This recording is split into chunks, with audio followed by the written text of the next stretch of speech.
Ini ada 3 kondisi, Bu. Pertama, telah terjadi perdamaian antara terdakwa dengan korban dan atau keluarganya sebelum terjadinya persidangan.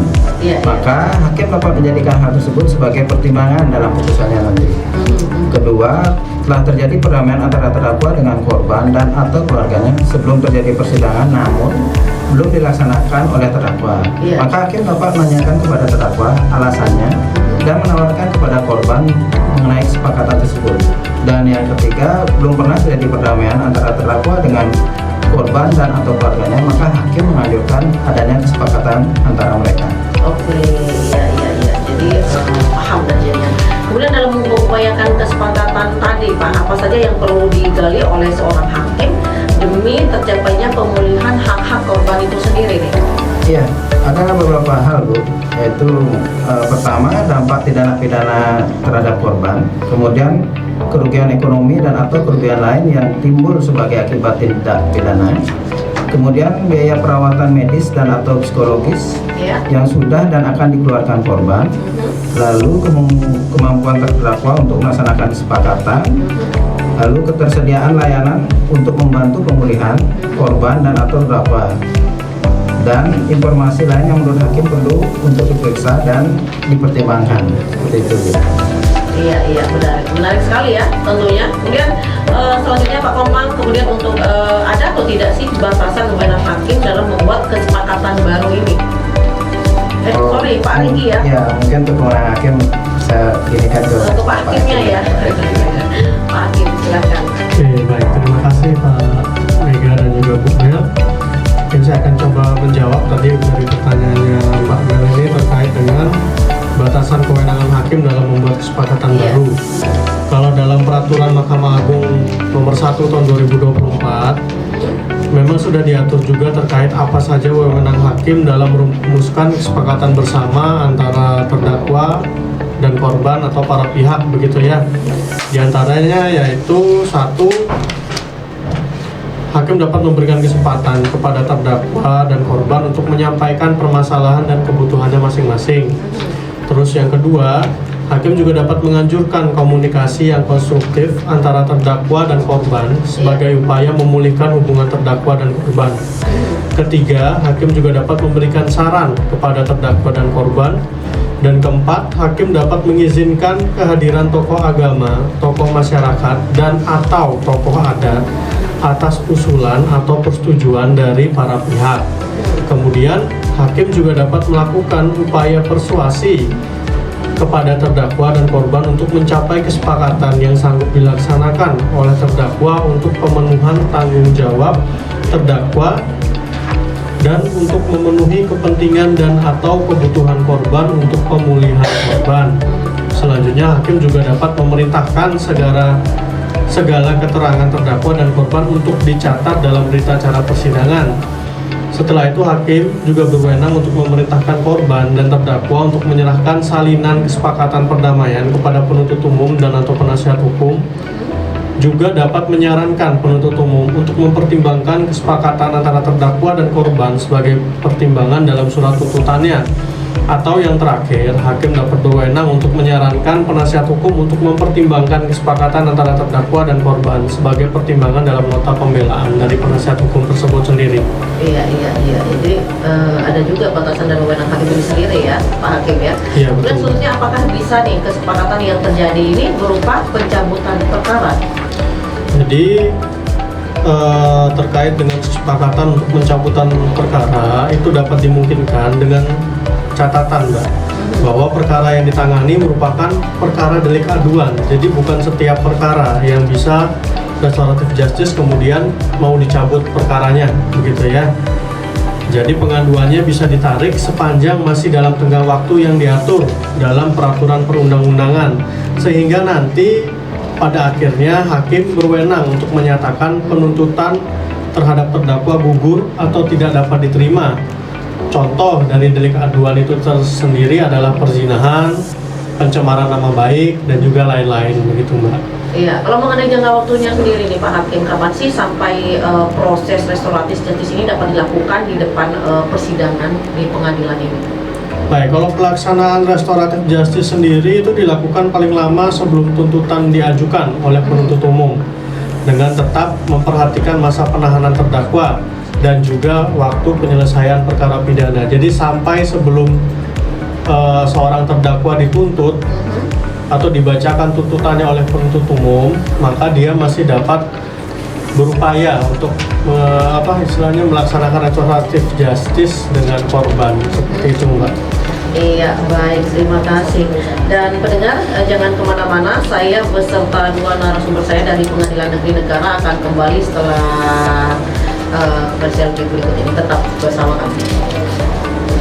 Kemana-mana, cuman di sini saya bisa menahan hakim ya. Pak Hakim, bisa sampaikan juga untuk masyarakat Jembrana nih, produk finalnya sendiri dari proses restoratif justice ini yang dilakukan oleh hakim ini apa sih, Pak? Baik, terima kasih, Mbak. Jadi untuk produk finalnya sendiri dari restoratif justice yaitu adanya kesepakatan perdamaian dan atau kesediaan terdakwa untuk bertanggung jawab atas kerugian dan atau kebutuhan korban sebagai akibat tindak pidana itu nanti menjadi alasan yang meringankan dalam hukuman atau menjadi pertimbangan untuk menjatuhkan pidana bersyarat atau pengawasan sesuai dengan ketentuan peraturan perundang-undangan. Pidana bersyarat sendiri atau pengawasan yang dijatuhkan oleh hakim ini ada syarat umum dan syarat khususnya. Syarat umumnya yaitu 1. Menjatuhkan alternatif pemidanaan selain pidana penjara terhadap terdakwa atau menjaminkan terpenuhnya kesepakatan antara terdakwa dan korban serta memulihkan kerugian korban. Sedangkan untuk syarat khususnya yaitu ada 2 syarat, saya ulangi. Yang pertama, tindak pidana yang dilakukan dapat diberikan pidana bersyarat atau pengawasan dan terdakwa layak untuk dipidana dengan pidana bersyarat atau pengawasan, atau terdakwa telah melaksanakan seluruh kesepakatan atau terdakwa sudah mencapai kesepakatan dengan korban, seperti itu, Mbak. Iya, Pak Hakim. Kemudian yang ingin saya tanyakan juga dan masyarakat ingin tahu nih, seberapa optimis sih PN Negara ini untuk menerapkan restoratif justice di PN Negara? Karena ini kalau disampaikan dari tadi ini bukan hal yang mudah juga. Kalau dibilang mudah ya, dan sebenarnya sih bukan hal yang sulit kalau terjadi kedamaian ya sini. Seberapa optimis nih Pak Hakim dan jajaran ini? Baik, Mbak Mel. Jadi tentunya kami dari PN Negara sendiri tetap optimis begitu ya terkait dengan restoratif justice ini. Bagaimanapun juga di Indonesia tujuan pemidanaan itu sudah berkembang. Jadi saat ini dari pembatasan, saya ulangi, dari pembalasan terhadap para perilaku seseorang itu menjadi pemulihan keadaan. Dalam hal perkara memang bisa diselesaikan dengan langkah restoratif justice sesuai syarat-syaratnya tadi. Sebagaimana amanat peraturan Mahkamah Agung nomor 1 tahun 2024, dan yang paling penting itu korban dan atau keluarganya mau untuk di restoratif justice. Jadi ini bukan pemaksaan begitu ya. Tentunya kami juga harus mendorong demi pemulihan hak korban dan kembalinya keadaan seperti semula, tanpa melepaskan kewajiban dan pertanggungjawaban dari terdakwa sendiri. Iya, paham ya. Kemudian ada informasi lain nggak sih? Misalnya nih, terdakwa atau korban ini penyandang disabilitas misalnya, Pak Hakim. Baik, Mbak. Jadi kalau terdakwa atau korbannya itu ternyata merupakan penyandang disabilitas, itu dimungkinkan untuk didampingi oleh keluarga atau pendamping disabilitas.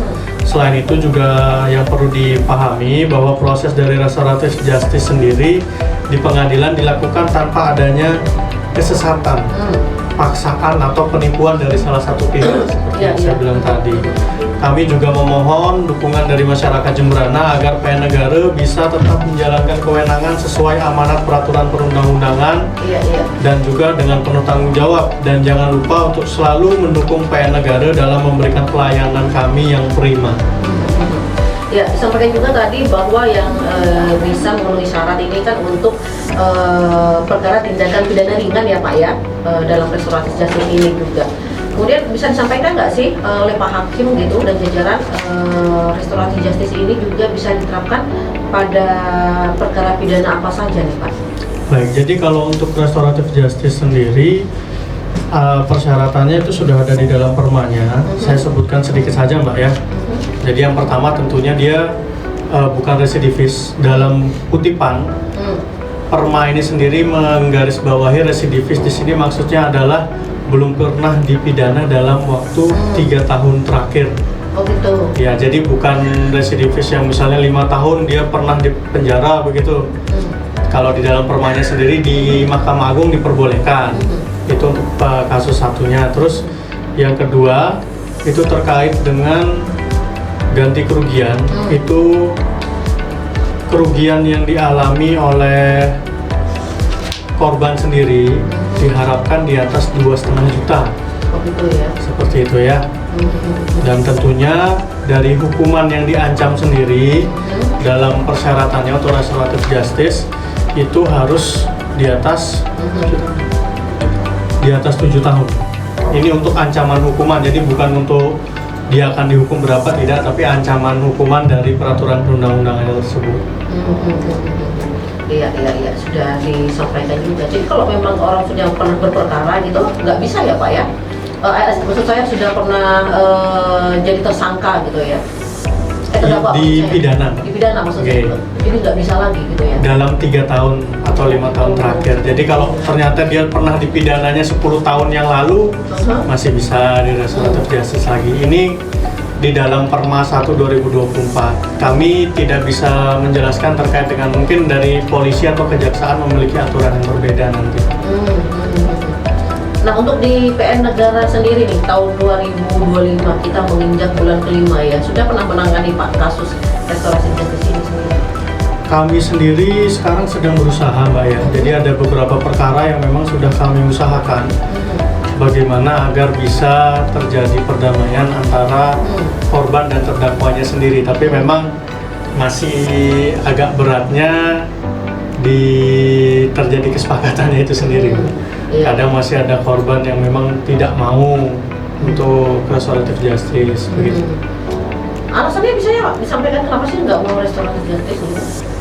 Kalau alasannya itu kadang berbagai macam, bahkan memang dari korbannya merasa sudah sakit hati begitu kan, kita juga susah juga nanti. Ya kalau sudah ngomongin masalah hati ya. Iya, soalnya kan prinsip sendiri dari restoratif justice tidak boleh memaksa. Tidak boleh memaksa ya, harus sukarela gitu ya. Ya, datang dari hati nuraninya sendiri. Ini ya, oke, baik. Pendengar jangan kemana-mana, saya masih bersama PN Negara, akan kembali setelah yang berikut ini, tetap bersama kami. Di Pemerintah Kabupaten Jembrana, Forkompimda Jembrana dan seputar Jembrana lainnya. Ya, masih bersama saya Email dan Pengadilan Negeri Negara yang selalu setia ya memberikan informasi untuk kita semua di minggu ketiga. Ini Jumat minggu ketiga atau kedua, masih terjadi perdebatan di studio. Minggu ketiga masuk, minggu kedua masuk katanya. Ya, yang pasti intinya bukan cara pandangnya tetapi pelaksanaannya. Nah, ya, Pak Hakim masih bersama saya. Iya, Mbak. Kita masih membahas tadi tentang restoratif justice ya. Kalau udah ngomong restoratif justice ini kayaknya harus adem dan damai gitu Pak ya. Dalam hal apapun itu termasuk isi kantong gitu. Karena udah pertengahan bulan kantongnya udah mulai menipis loh. Ya, baik. Terima kasih dan kita lanjutkan Pak ya, masih mengenai restoratif justice dan juga tentang informasi nih, gak jauh dari Dinas Kominfo yang tentunya setia memberikan informasi, dan ini sejalan dengan cita-cita dari atau kebijakan dari pemerintah pusat juga melalui provinsi dan pemerintah kabupaten juga, bagaimana tentunya pemerintah ini sedang gencar-gencarnya, getol-getolnya menghadirkan berbagai kebijakan di segala bidang ya, terutama di pemerintahan agar masyarakatnya ini yang merupakan hak setiap masyarakat mendapatkan segala informasi terhadap kegiatan ataupun kebijakan pemerintah. Menyikapi hal ini nih Pak Hakim dari PN Negara dan jajaran. Baik, terima kasih Mbak Mel.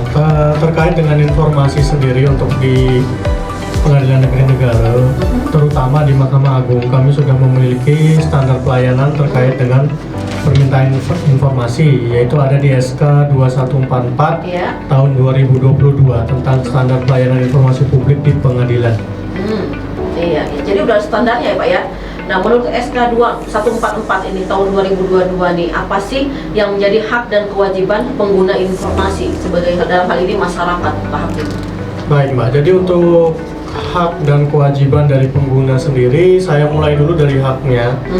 Dari pengguna untuk informasi pengadilan sendiri itu berhak untuk melihat dan mengetahui informasi publik Kemudian juga berhak menghadiri pertemuan publik yang diselenggarakan oleh pengadilan guna memperoleh informasi publik. Kemudian juga dapat mendapatkan salinan informasi publik melalui permohonan sesuai dengan ketentuan peraturan perundang-undangan.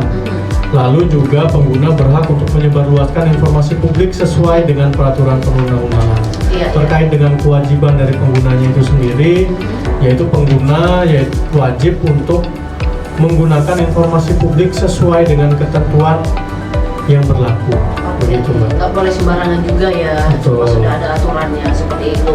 Nah, tadi soal penggunaan informasi. Nah, untuk layanan informasi ini sendiri, Pak Hakim, hak dan kewajiban dari pengadilan dalam layanan informasi ini. Oke, baik, Mbak.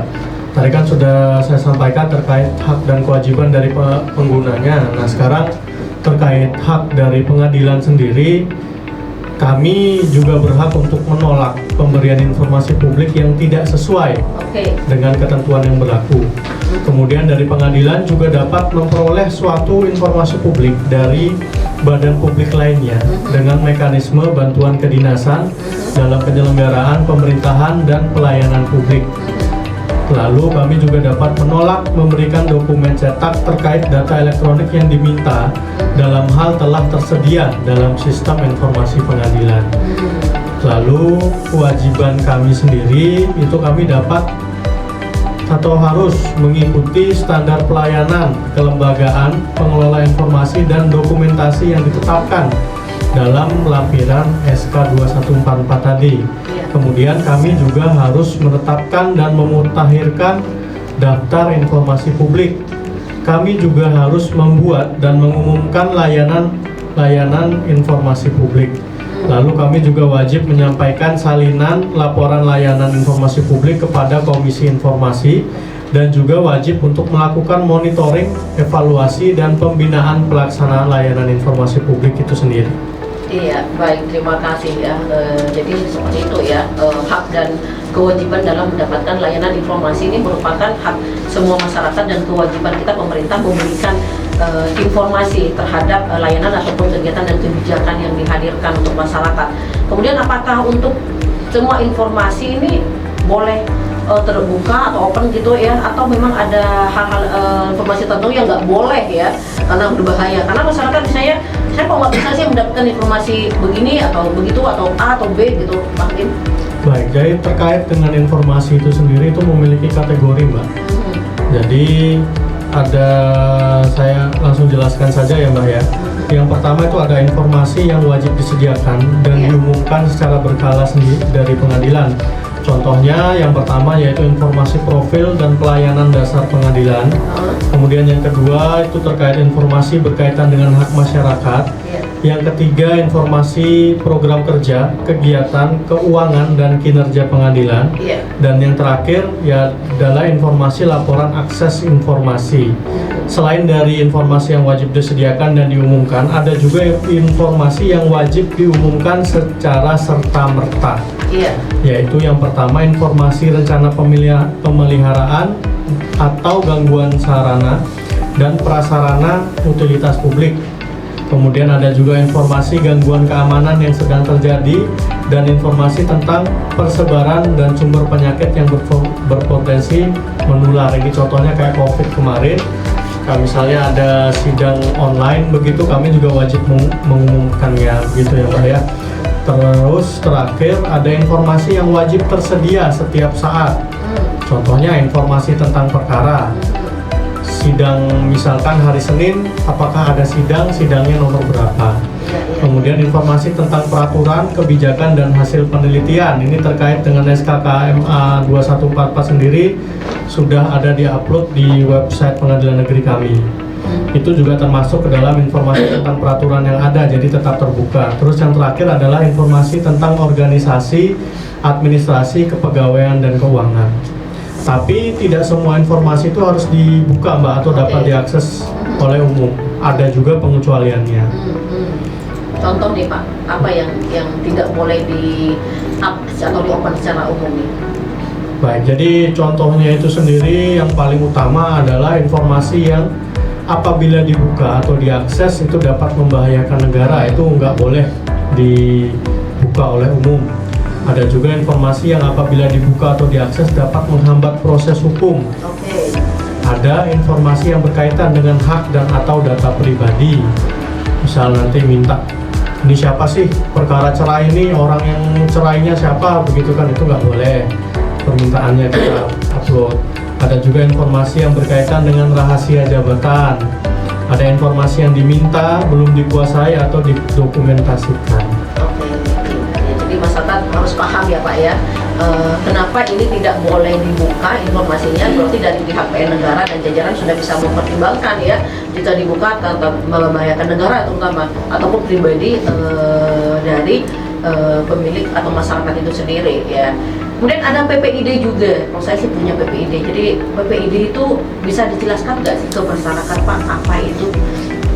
Baik, jadi dari PPID sendiri itu singkatan dari Pejabat Pengelola Informasi dan Dokumentasi, di mana PPID merupakan tonggak dalam layanan informasi yang terdiri dari beberapa tingkatan begitu ya. Ada yang disebut sebagai Dewan Pertimbangan, kemudian ada juga yang disebut sebagai Atasan Pejabat Pengelola Informasi dan Dokumentasi atau Atasan PPID lebih singkatnya.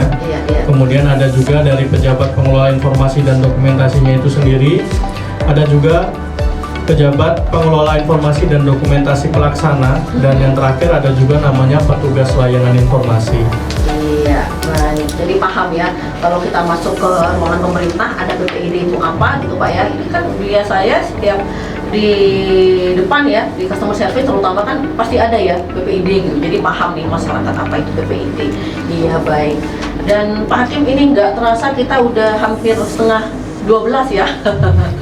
Ya udah 1 jam kebersamaan kita nih hampir. Nah, sebelum kita akhiri ada closing statement yang disampaikan oleh Pak Regi atau Pak Komang nih, silakan.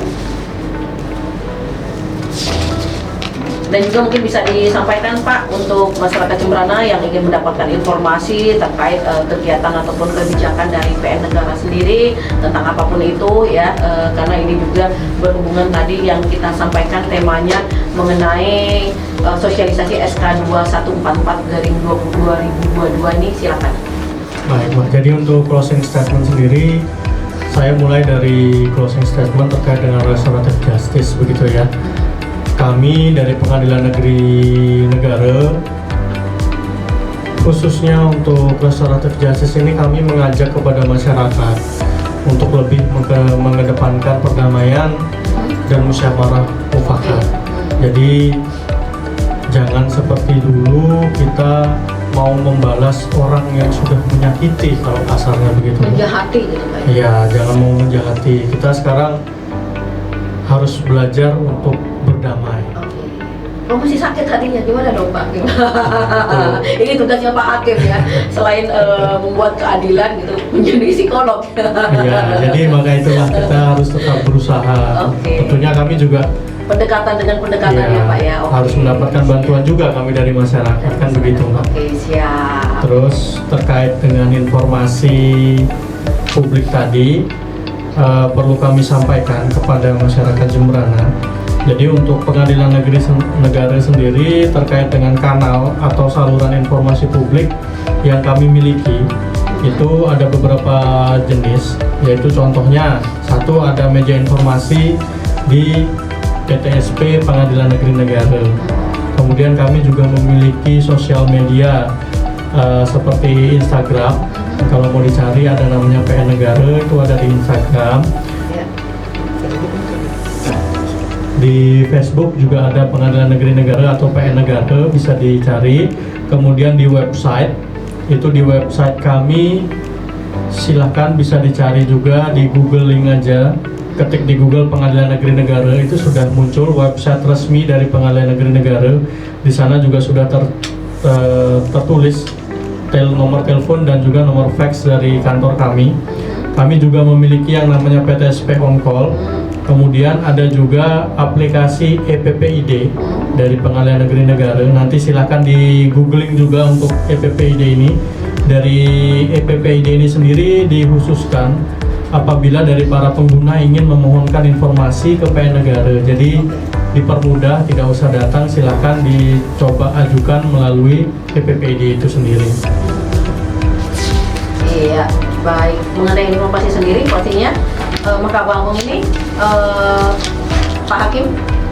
Oke, baik. Jadi kami dengan adanya keterbukaan informasi ini mengharapkan terutama dari Mahkamah Agung dalam hal ini Pengadilan Negeri agar menjadi transparan dan bertanggung jawab dalam melaksanakan pelayanan informasi publik dan agar selalu memberikan pelayanan yang prima kepada masyarakat luas khususnya dalam pelayanan informasi publik, begitu Mbak.